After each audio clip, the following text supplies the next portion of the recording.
A good rule whenever you're upset about something and you're about to send a message, either a text message or an email to that person, is to count to 10 before you send it.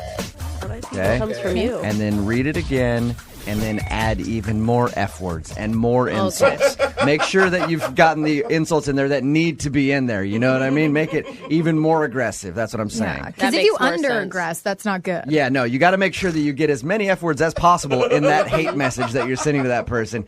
No, you actually need to think about it before you send messages, and that's kind of what happened to Amanda, who's on the phone with us today. She wants to do a second date update, and she said some things to her date that she regrets. We'll talk about that in just a second, but first, Amanda, it said that you met the guy that you want us to call today online. How long did you guys talk before you actually went out?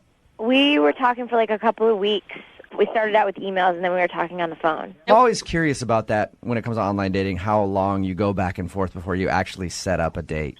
Yeah, this time it was a couple of weeks. At a certain point, we were like talking every night before we went to bed, all the time, and it just was, I felt like I really got to know him pretty well. That's the interesting part to me, because I feel like if you talk a bunch before you go out, you feel like you already are kind of in a relationship with that person before you even go out on a first date. I don't know. It just felt like we were getting close. We were getting to know each other. That's good, though. Yeah, and when you met him for the first time, were you nervous leading up to this date since you guys were so connected already? You had a lot riding on it?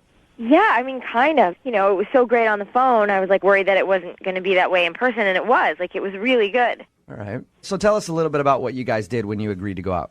We just went to a movie and then went for pizza. It was just really just basic date stuff. Okay. But, that's cute. And at the end of the night, I was pretty sure. I was like, oh, we'll have just this great kiss at the end of the night.